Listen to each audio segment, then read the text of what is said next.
먼저 이렇게 저를 불러주시고 초청해 주신 조성배 목사님께 먼저 감사 인사 드리고 말씀을 전하기 전에 전도사 시절 여기 만나 뵀던 성도님들 다시 만나 뵌 것 너무나 기쁘고 감사한 시간입니다.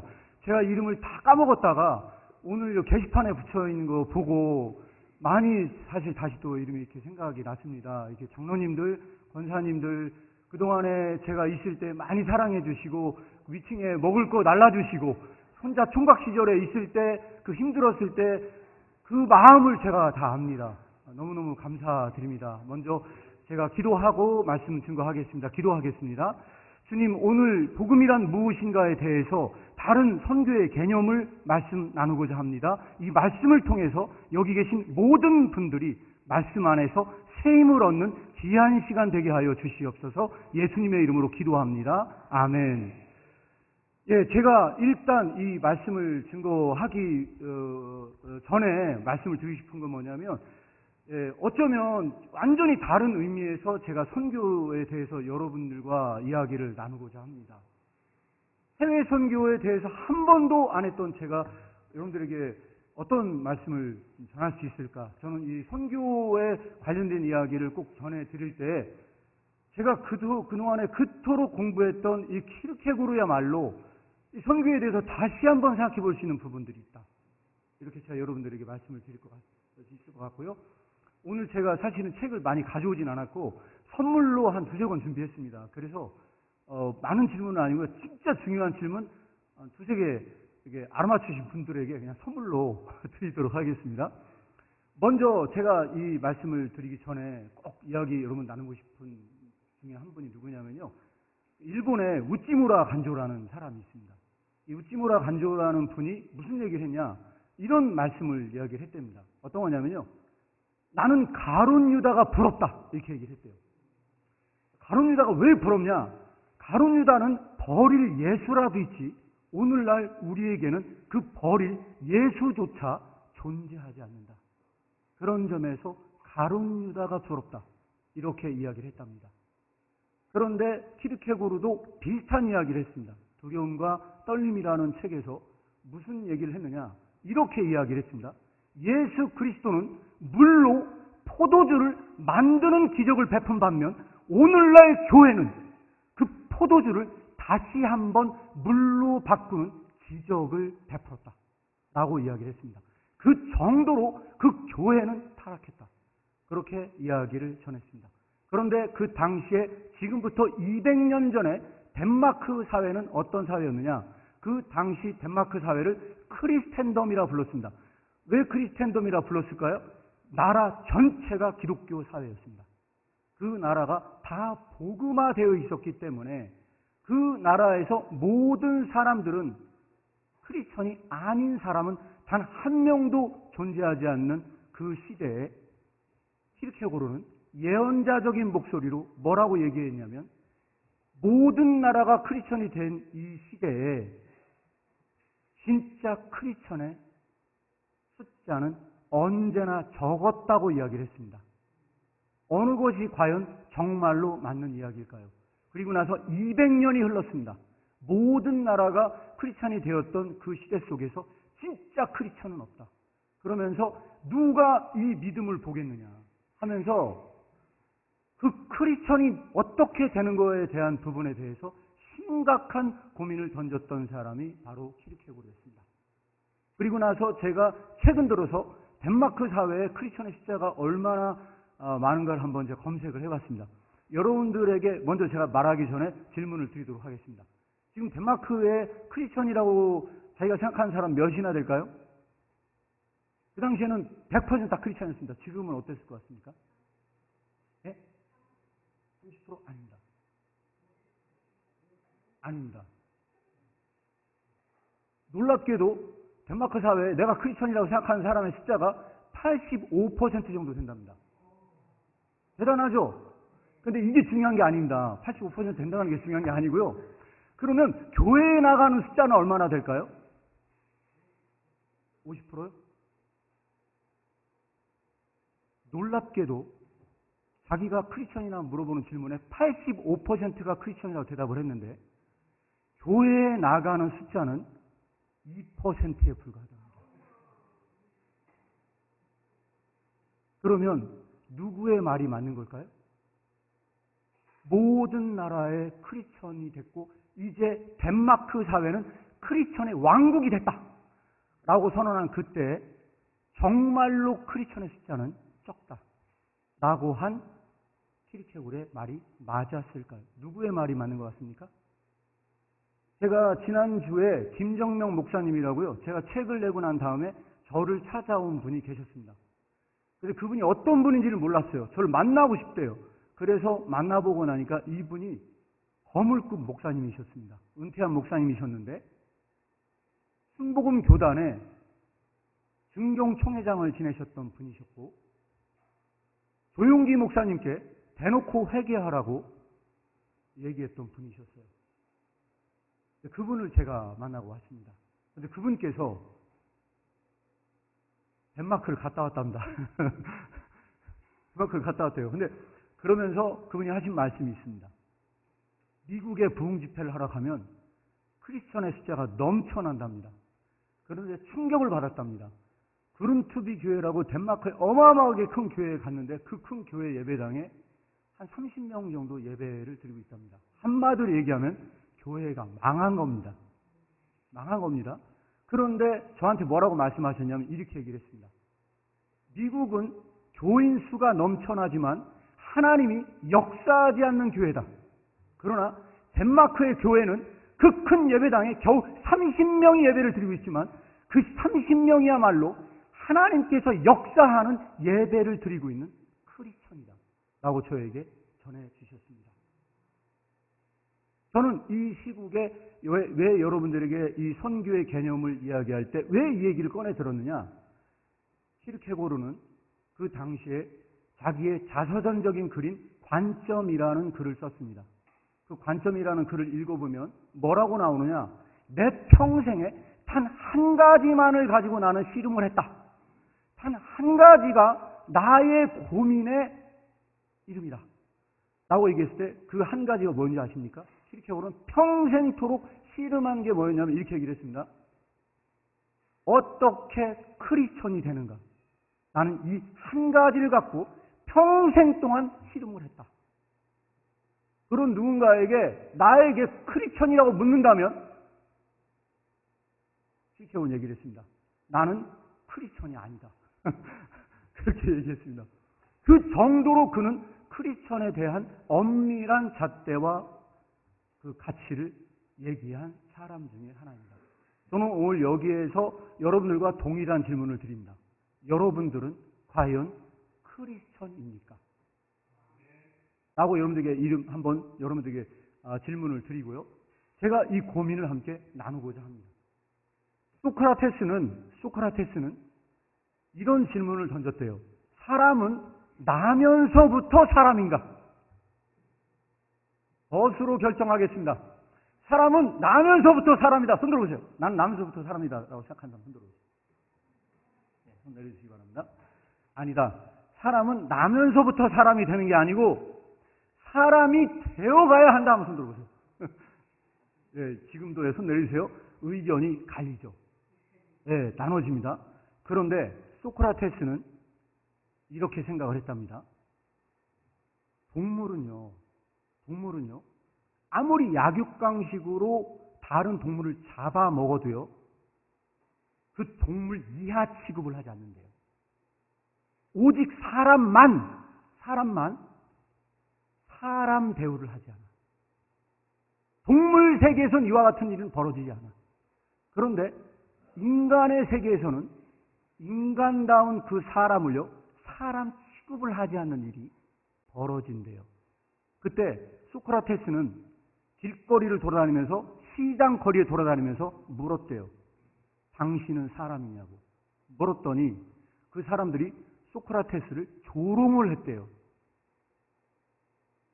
한마디로 얘기하면 정신병자다, 또라이다, 나갔다.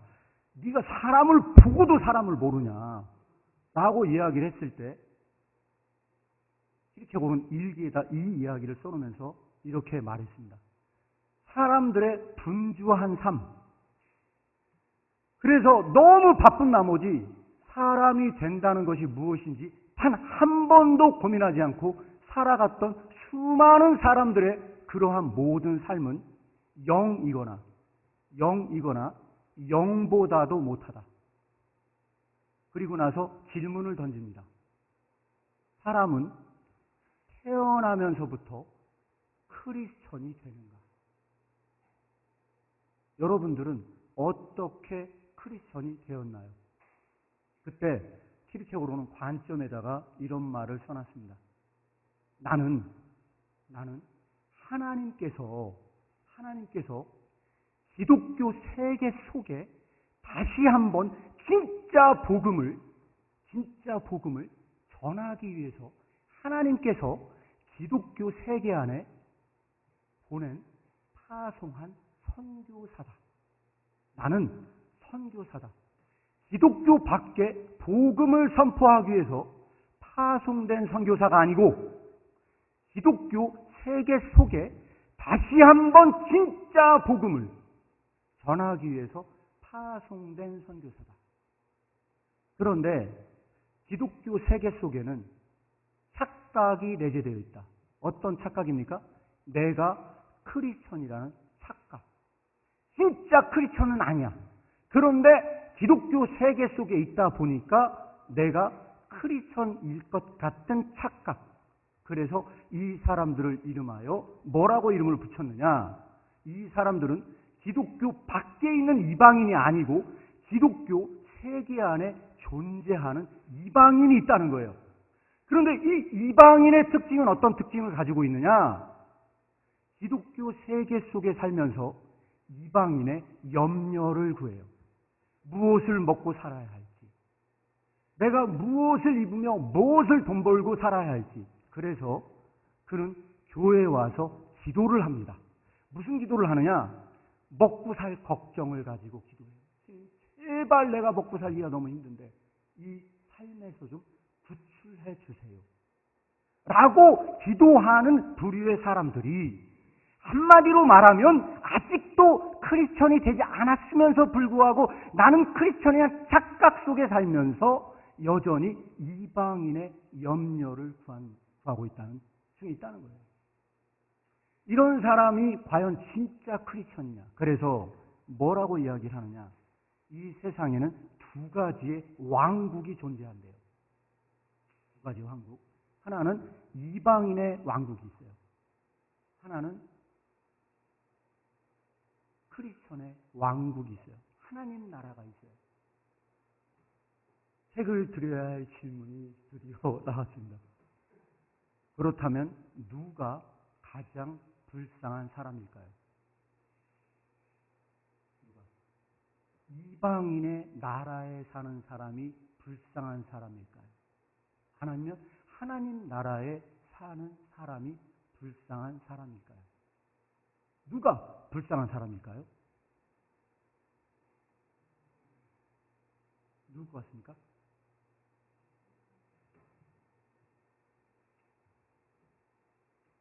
제가 이거는 별로 중요한 퀴즈는, 오늘 얘기하려는 중요한 퀴즈는 아니기 때문에 정답을 말하고 다음 퀴즈로 넘어가도록 하겠는데요. 진짜 불쌍한 사람은 이 사람이래요. 세상에서 가장 불쌍한 사람, 하나님 나라에 살면서 이방인의 염려를 구합니다. 이 사람이 얼마나 불쌍한 사람이냐. 무덤 속에 들어가지도 못하면서, 그렇다고도 세상에 살지도 못하면서 무덤과 세상 사이에 거하는 자. 그 정도로 자기의 영혼을 놔버린 사람. 그는 하나님 나라에 사는 이방인으로만 여전히 존재하는 사람. 키르케고르는 이 사람들을 일깨우기 위한 사명자로, 선교사로 부름을 받았어요. 그래서 키르케고르는 자기의 닉네임을 정한 게 있습니다. 그 닉네임이 뭐냐면 하나님의 스파이. 나는 하나님의 스파이야.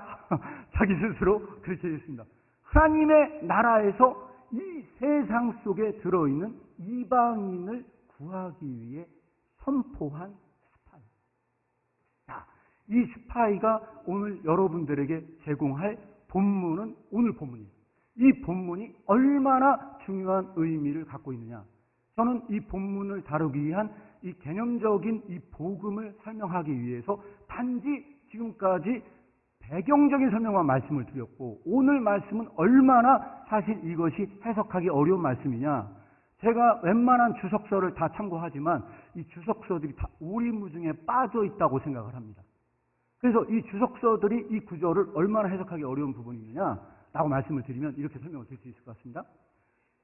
마태복음 5장부터 7장까지는 산상수훈인데, 그런데 마태복음 5장은요 특별히 여러분들에게도 혼란스러울 것으로 저는 보입니다. 왜 그러냐?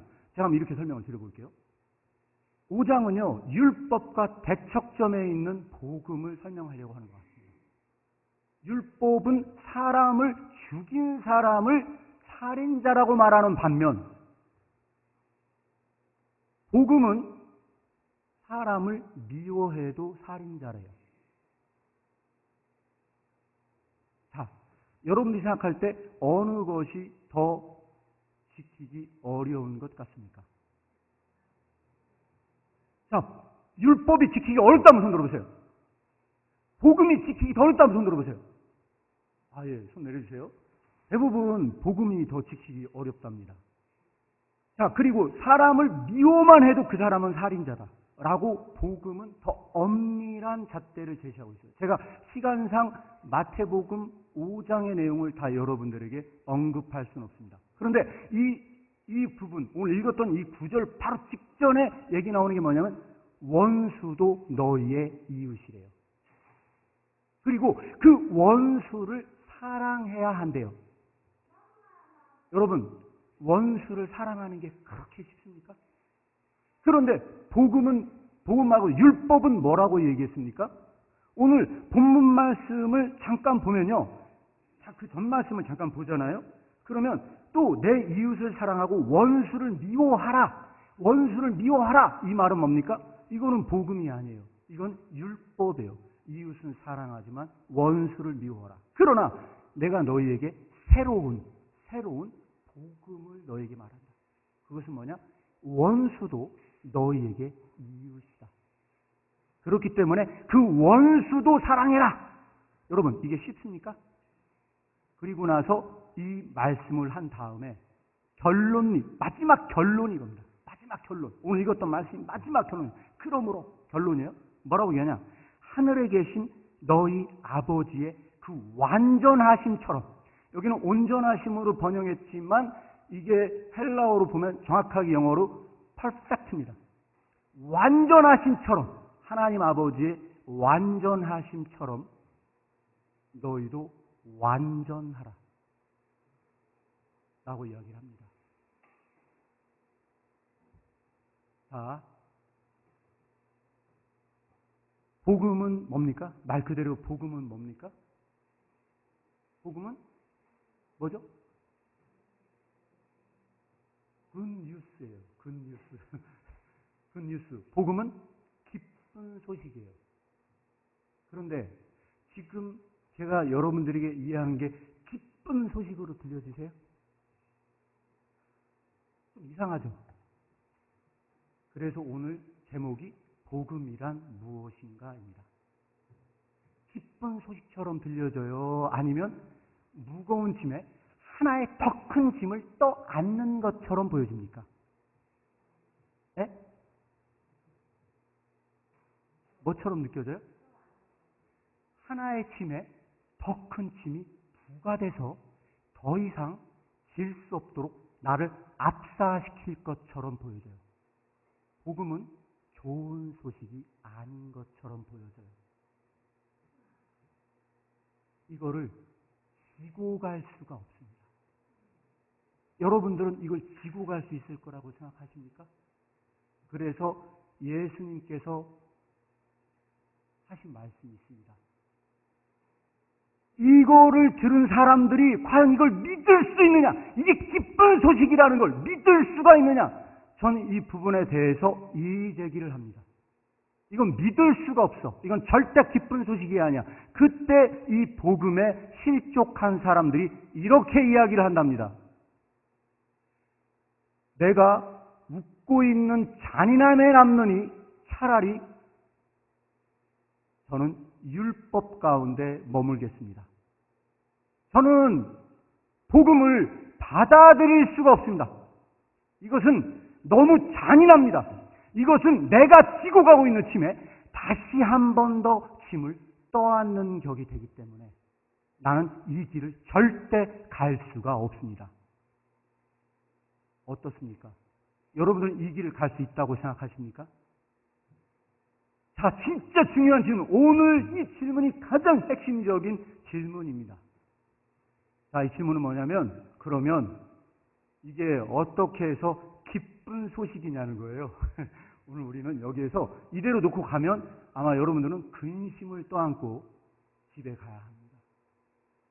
그래서 저는 여러분들 막다른 골목까지 짐을 줬기 때문에 저는 이 짐을 가볍게 해야 할 의무가 있습니다. 자, 여러분 어떻게 이 복음은 기쁜 소식일까요? 혹시 대답할 수 있는 분? 참여만 해도 그냥 선물 드릴 수 있습니다. 어디 있을까? 아, 예.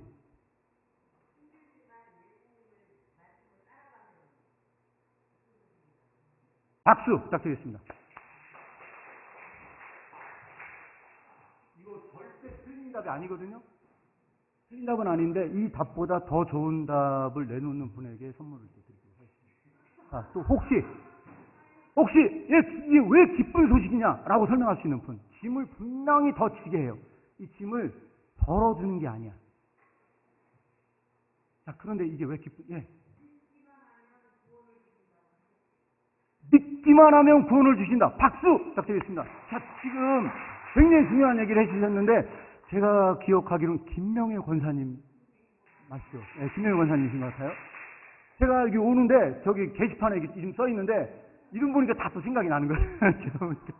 김명애 권사님이신 것 같습니다. 네, 적극적으로 참여해 주셔서 감사합니다. 또 혹시 예수님 내 아버지이기 때문에 지금 참여해 주신 분들요. 제가 사실 오늘 책을 많이 가지고 오려고 했었는데 제가 운전하기가 너무 힘들어서 대중교통 이용해서 왔어요. 책을 많이는 못 갖고 왔고요. 딱 3권을 갖고 왔거든요.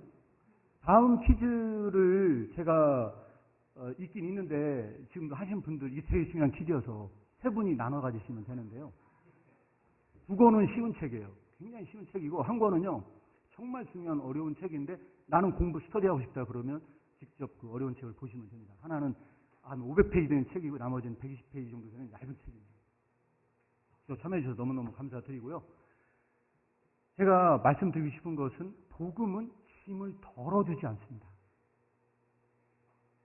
그거를 복음은요. 우리가 지고 가고 있는 짐을요. 가볍게 해준다는 것은 사실은 착각입니다.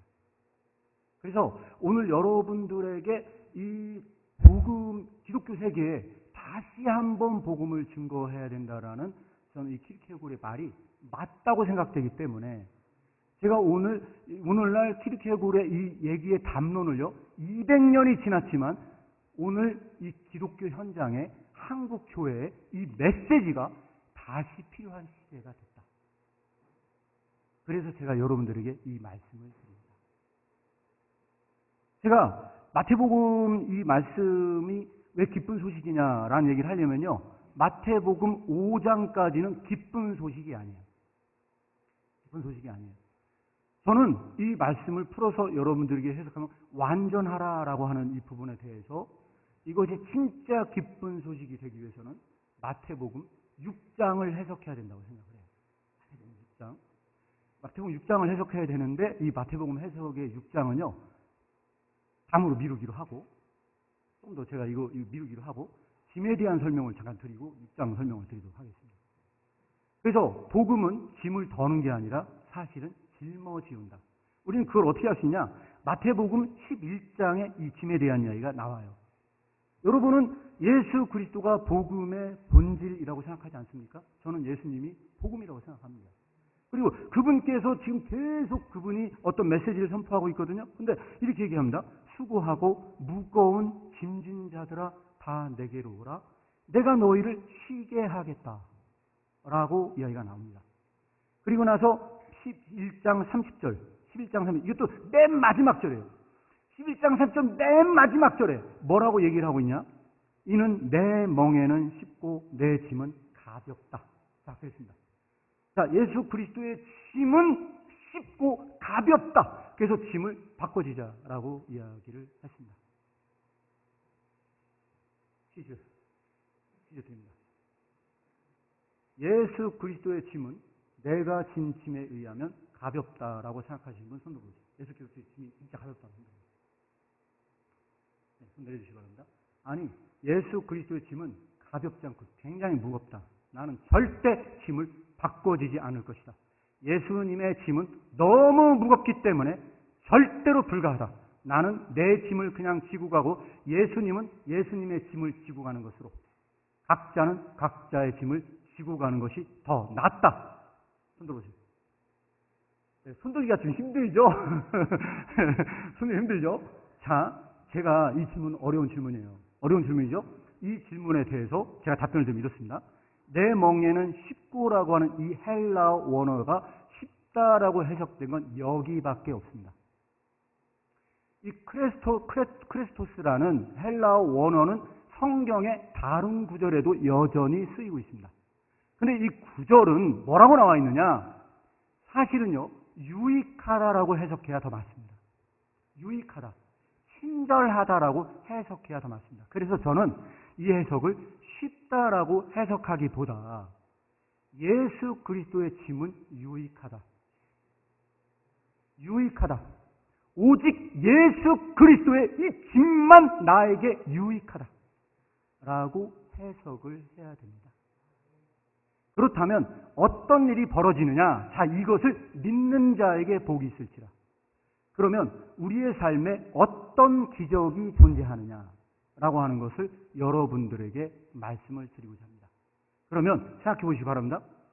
예수님의 짐이 쉽냐, 나의 짐이 쉽냐라고 물어본다고 한다면요, 예수 그리스도의 짐은 내가 지고 갈 수 없을 만큼 무겁습니다. 그것은 내가 질 수 있는 짐이에요. 바꾸어지자라고 얘기하잖아요. 바꾸어질 수 없을 만큼 무거워요. 직접 여러분들이 예수님의 삶이 어땠는지 동행해 보십시오. 그렇다면 아마 여러분들은 이렇게 얘기할 겁니다. 각자의 짐은 그냥 각자 지고 가시죠. 아마 그럴 가능성이 큽니다. 그런데 주님께서는 내 짐을 지라고 한 이유가 있습니다. 나의 짐만 유익하다. 너희가 지고 가고 있는 그 짐은 유익하지 않다. 그러나 내가 지고 가는 이 짐은 유익하다. 그래서 예수님은 십자가를 지고 나를 좇으라고 했지 십자가를 벗어 던지고 나를 좇으라고 말한 적이 없습니다. 크리스천이 된다는 건 짐을 벗어 던지는 문제가 아니고 짐을 져야 하는 문제임을 저는 여러분들에게 말씀을 드립니다. 그런데 이 짐을 지는 것이 얼마나 어렵냐? 여러분들이 이 자리에 앉아서 이 교회를 지키는 것만큼 어렵습니다. 여러분들이 이 교회를 올바른 교회로 지키는 것이 쉽습니까? 어렵습니까? 굉장히 어렵습니다. 교회에 얼마나 많은 풍파가 있고 교회를 해치려고 하는 얼마나 많은 일들이 벌어지는지는 모릅니다. 여기에 앉아 계신 모든 분들은 영적으로 이야기하면 다 상위 군인들입니다. 상처투성이고 교회를 지키기 위해서 얼마나 그 마음이 문드러져야 되는지 여기에 앉아 계신 분들은 그런 점에서 말씀드린다면 전부 다 선교사들입니다. 나가서 해외 선교를 하시는 분들만 선교사가 아니고 여러분들의 몸이 하나리 땅에 떨어져 미랄이 썩어 문드러지듯이 이 교회를 지키기 위해서 얼마나 영적으로 지치고 쓰러져 가야 했는지 저는 잠시나마 여러분들과 지켜보고 함께했던 부분들이 존재합니다. 그래서 여러분들은, 여기 앉아 계신 모든 분들은 여러분들에게 초청을 드립니다. 키르케고르가 나는 기독교 세계 속에 파송된 선교사다 라고 말했듯, 여러분들이 이곳에 있으면서 난 선교사가 아니야 라고 생각한다면 이 교회는 변화되지 않습니다.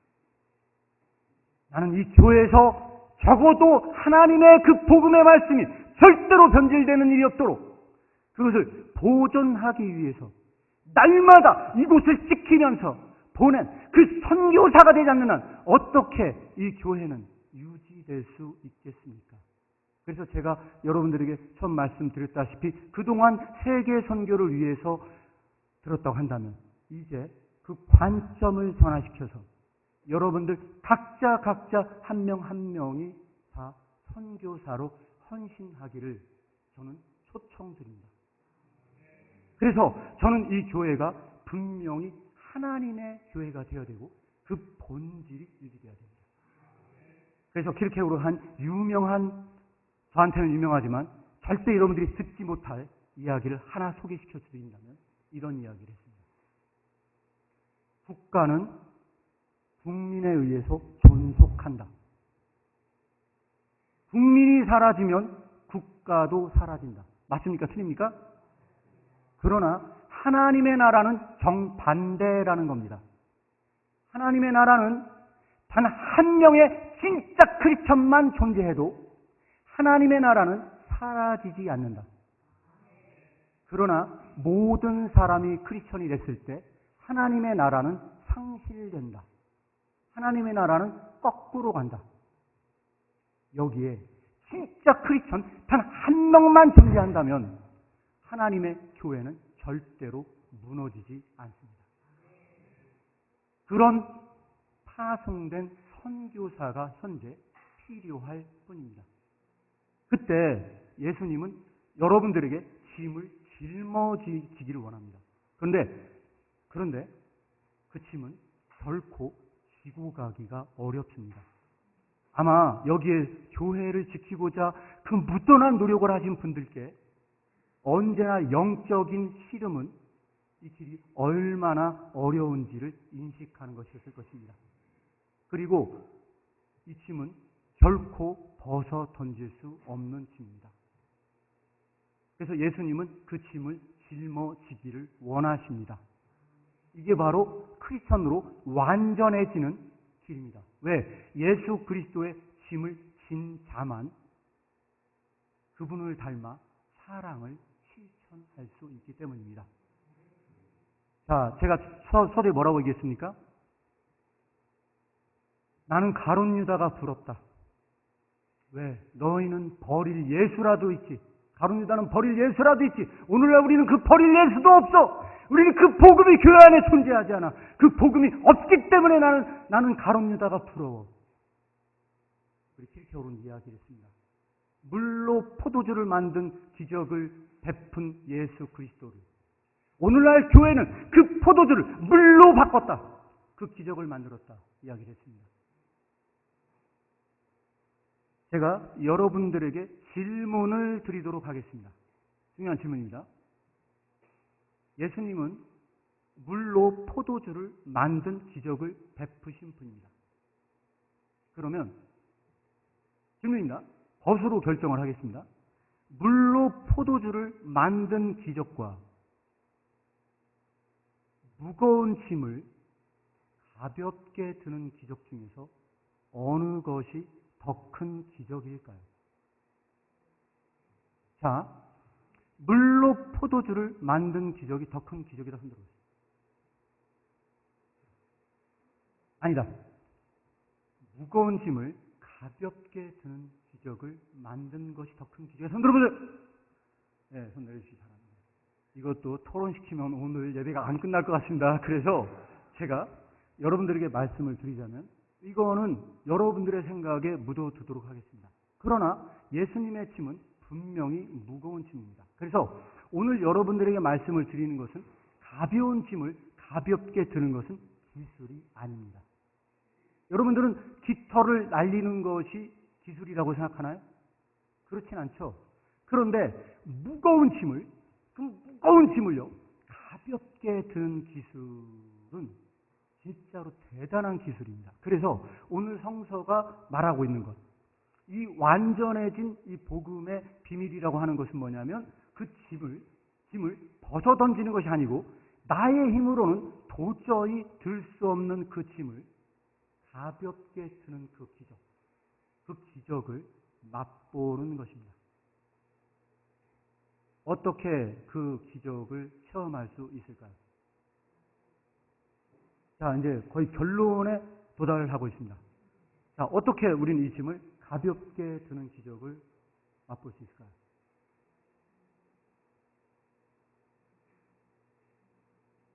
방법. 자, 방법을 오늘 받아 적어야 되나? 방법을? 방법입니다. 방법. 첫째. 중요한 방법이 있습니다. 먼저 예수님의 짐을 져야 됩니다. 왜? 이 짐만 유익하기 때문에. 여기 앉아 계신 분들이 이방인이 지는 짐이 있지 않습니까? 이방인이 지는 짐이 어떤 짐이 있을까요? 무엇을 먹을까, 무엇을 입을까를 염려하는 그 염려를 내려놓으십시오. 그리고 예수 그리스도의 짐을 지십시오. 그리고 아주 복잡하지 않습니다. 이 기적을 맛보는 가장 중요한 방법, 예수님의 짐을 진 다음 그것이 유익하다고 믿으세요. 그 짐만 유익하다고 믿으면 산을 옮기게 될 것입니다. 그는 산을 옮기는데 그것을 믿을 때마다 날마다 산을 옮기게 될 것입니다. 산을 옮기려고 하는 사람은 어디에 서야 될까요? 산 위에서, 산 정상에 서서 산을 옮길 수 있나요? 산을 옮겨야 되는 사람은 산 밑에 있어야 하듯 짐을 옮기려 하는 사람은 그 짐을 져야 합니다. 이때 이 생각은요, 굉장히 구체적입니다.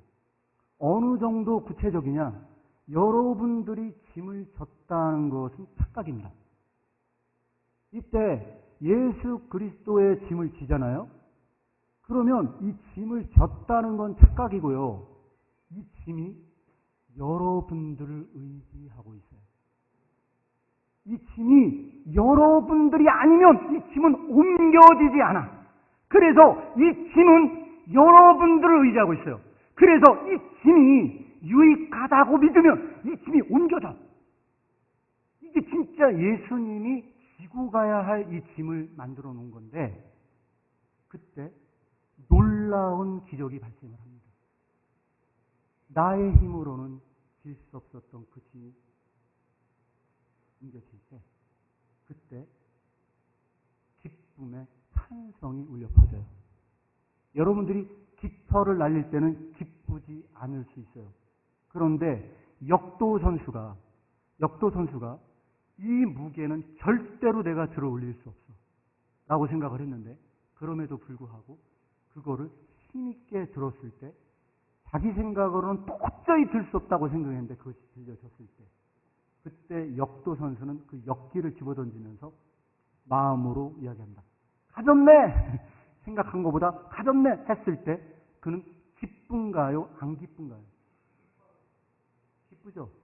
그래서 믿는 자의 기쁨은 고난이 제거된 기쁨이 아니고 고난 속에서 함께하는 그 기쁨을 맛보게 될 것입니다. 그게 바로 오늘 여기에서 계신 분들이 지고 가야 할 십자가입니다.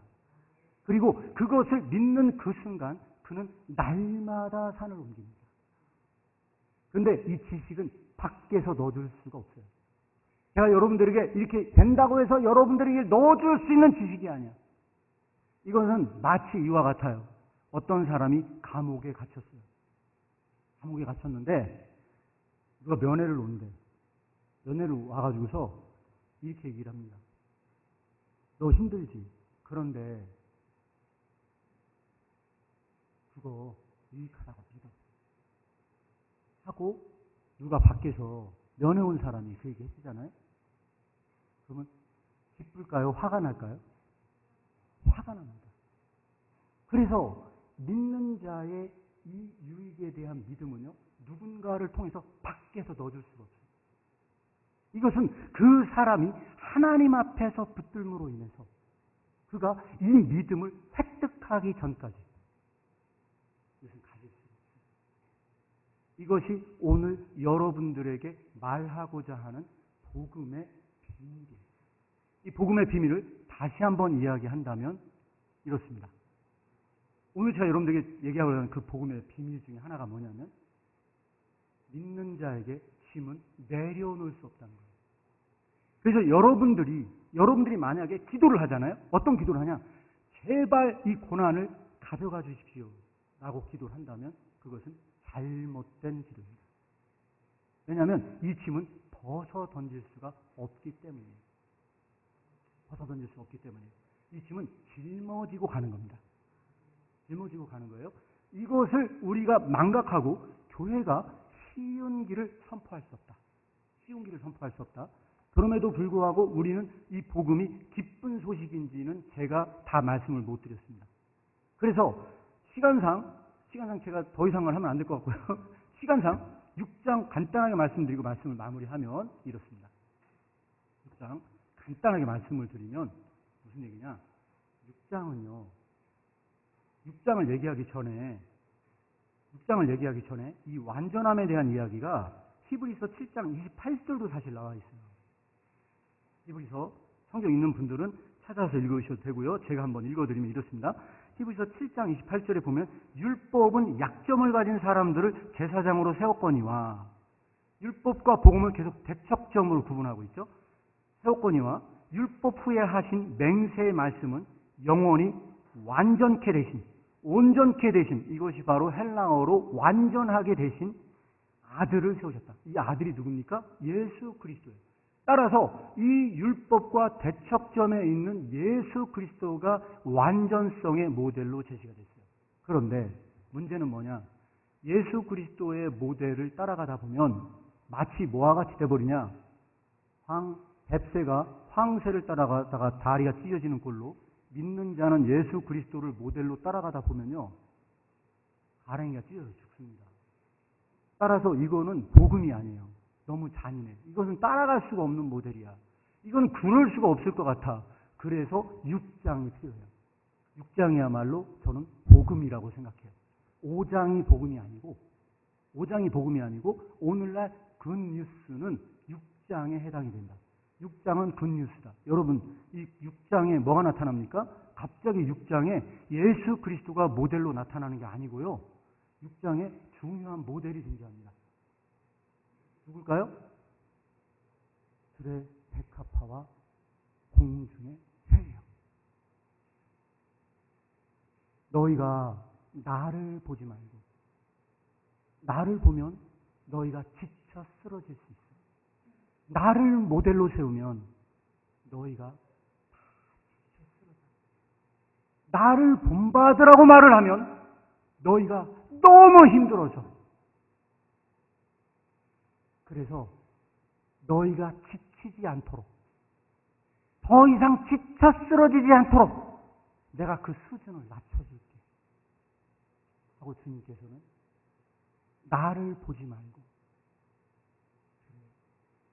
백합화와 공중의 새를 봐봐. 들의 백합화와 공중의 새는 먹을 것, 입을 것 걱정하지 않잖아. 니들이 그렇게 염려하는 그 모든 것, 새와 백합에게는 존재하지 않아. 그리고 그들처럼만 살아. 그러면 나의 제자야. 염려 마. 이것이 마태복음 6장에서 말하고 있는 복음. 염려하지 마.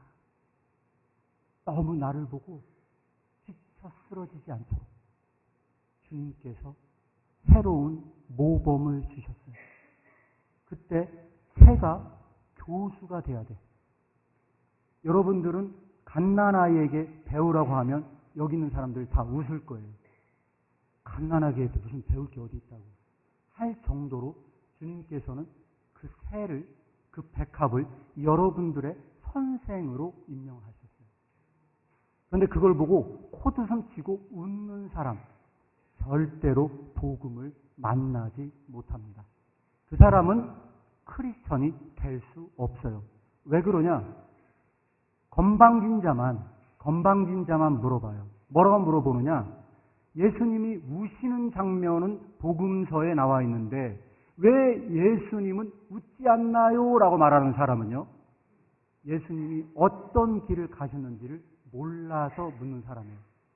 예수님이 얼마나 무거운 짐을 지고 갔는지를 아는 사람이 들의 백합화와 공중의 새를 보라고 얘기를 했을 때 이것이 우리에게 얼마나 기쁜 소식이냐, 이 말씀이 우리에게 얼마나 기쁜 소식이냐 하고 웃는 것이 아니고 이 복음의 메시지에 대해서 울 수 있을 만큼 이 의미를 발견한 사람, 이 사람만 주님께서 주시는 위로가 함께할 거예요. 내가 너희를 사랑한다. 그래서 나를 보지 말고 새와 백합처럼만 살아. 여기에 앉아 계신 모든 분들께 초청을 드립니다. 여러분들은 과연 크리스천입니까? 그렇다면 이방인의 염려를 구하지 마시고 하나님 나라에 파송된 선교사가 되십시오. 그리고 이 짐을 기쁘게 짊어지시고 힘들고 어렵지만 이 교회를 여러분들이 아니면 이 교회는 벌써 무너졌습니다. 벌써 무너질 이 교회가 여기 앉아 계신 생존자들 덕분에 가면 갈수록 교회는 더 어려워지고 젊은 사람들은 더 교회를 거부하고 오지 않는 이 시대, 오직 그 교회를 지키고 사랑하는 그 사람들에 의해서 이 교회가 유지되시시, 여러분들이 죽는 그날까지 이 선교사로 헌신함으로써 이 교회가 유지될 수 있도록 끝까지 이 믿음의 길을 갈 수 있도록, 여러분들이 길을 갈 수 있도록 전 독려하고 축복합니다. 하나님의 은혜 아래서 날마다 믿음의 싸움에 승리하기를 축복합니다. 마치겠습니다. 감사합니다.